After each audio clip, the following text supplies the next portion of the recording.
Hello folks, welcome to WrestleMania Backlash 2022 predictions. My sabbatical lasted a bit longer than I intended. I lost my sister this week, and so that took me out of commission for a bit. But I am so happy to be back and to have you along with me. Casualeann has turned 1 year old. At the end of April, the Casualeann That Wrestling Fan channel crossed the 1 year threshold. And as a thank you to all of you for sticking around, I have a couple reactions I'm gonna put out. So stay tuned to this channel and enable notifications so that you know when the latest videos come out. How on earth do you follow the most stupendous two-night WrestleMania ever? By doing it again, I guess? But without most of the more vibrant and celebrated matches. That's okay though. I'm still optimistic. I'm still looking forward to how they handle the stories in the push to Money in the Bank and eventually SummerSlam. So in the matter of Happy Corbin versus Madcap Moss, this feud has been designed to put over Madcap Moss, to establish him as the babyface star who's broken away from the silly yet tyrannical grip of one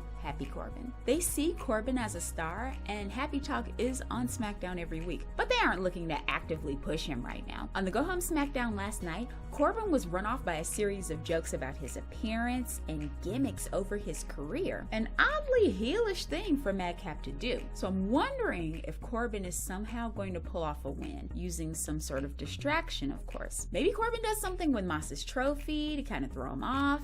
I don't know. I want someone who loves me the way Madcap Moss loves his Andre the Giant Memorial Battle Royal trophy. He'll love on me, fight to protect me, and nearly eliminate 3 men over the top rope wearing Daisy Dukes to win me.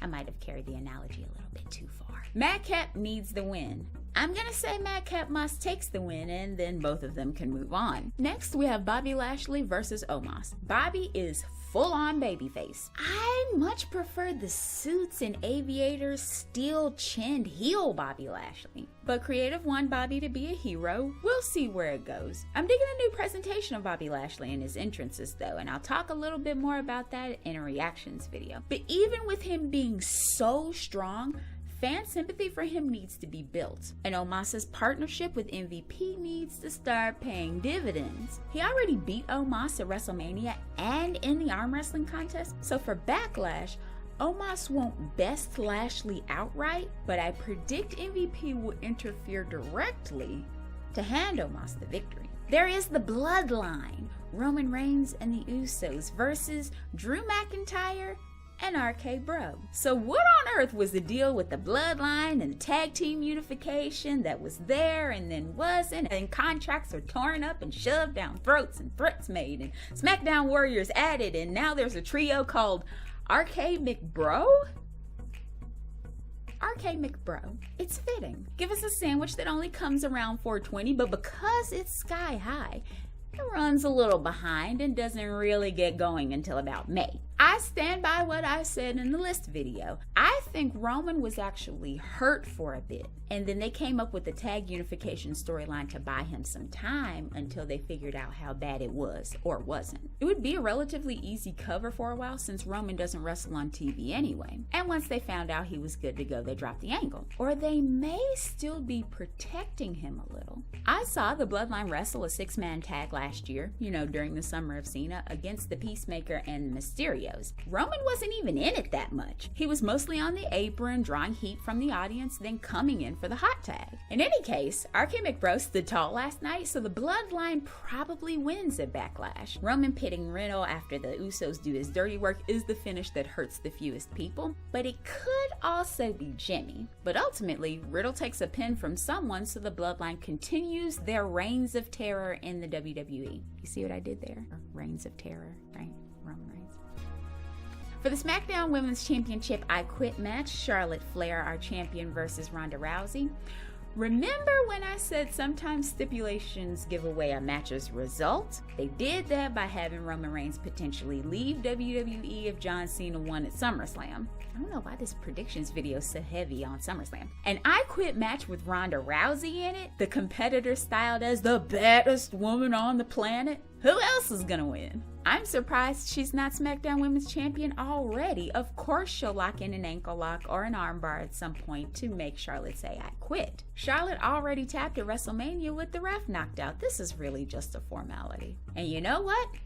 Great. WWE don't know how to handle Ronda when she isn't champion, so give her a title and keep her as far away from the building of megastar Bianca Belair as possible. I don't want her becoming one of Ronda's casualties. And give Ronda a manager while you're at it. Now we have Cody Rhodes versus Seth Rollins. Boy, they have been doing this conflict right. It's a feud that WWE have booked well, almost in spite of themselves, on the backs of these superstars' skills. Why did Seth Rollins' Appreciation Night work so well?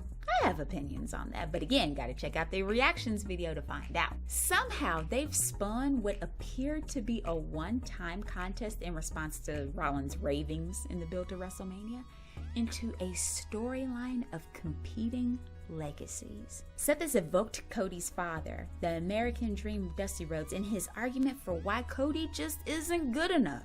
That's a major reason why Seth has to lose again at Backlash. What's another? Much like Corbin, Seth is already a star and doesn't need to be built. But Cody has returned from AEW. Some fans do still remember Stardust, and the man has to make his own top-tier way now, while still also being a legacy. Ooh, did I just compare Corbin to Seth Rollins? One too many Rkbros, I guess. Seth is already erratic. His character is completely unhinged, pun unintended. And a second loss may drive him mad in the most entertaining of ways, while continuing to make Cody feel special. So I predict that the Visionary is overtaken by the American Nightmare. Lastly, there is AJ Styles versus Edge, with Damian Priest barred from ringside. So literally all this means is that Damian Priest doesn't go out with Edge. Well, Damian could enter with Edge on their moving platform and giant chair, then head back up the ramp before AJ comes down. Or they could pass and have a stare down while Priest is on his way up and AJ's on his way down. Oh, or maybe it looks like Priest has already gone all the way back. After Judgment Day's entrance, AJ's music hits, the verses start going, but he's still not out. Then all you see is Styles tumble on screen, thrown by Damian Priest. The refs and the officials have to tear Priest off of him and gently escort him to the back. That could make AJ look a lot tougher if he ends up losing. The point is, it doesn't keep Damian Priest from beating down Styles before the match. It doesn't keep him from beating Styles down after the match. It doesn't even keep his music from playing, the lights going out, or him randomly showing up on a screen to distract AJ during the match. You get it. Priest can come down at any time to cause shenanigans. But if the reports of there being a third person in the stable are true, Priest staying behind might be their opportunity to give Edge and the Mountain of Omnipotence a shiny new peak.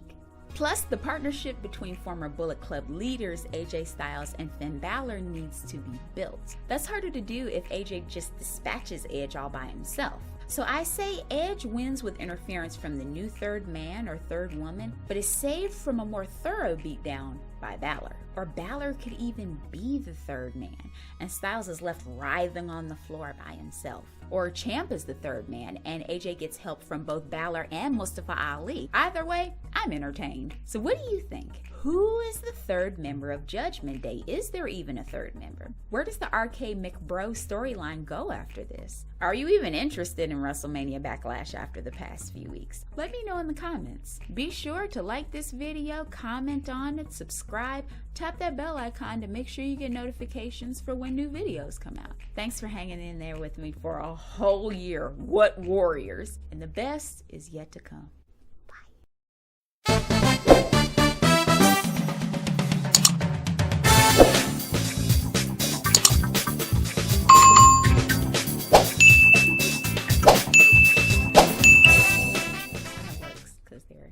They have age. Anyway. Rkmcbro. In any case, Rkmcbro stood tall. Why do I have a problem saying that? Why do I have a problem saying with Rkmcbro? Rkmcbro. At the end of April, the Casualeann That Wrestling Fan channel crossed the 1 year threshold.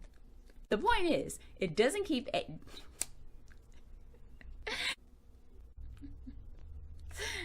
I might have carried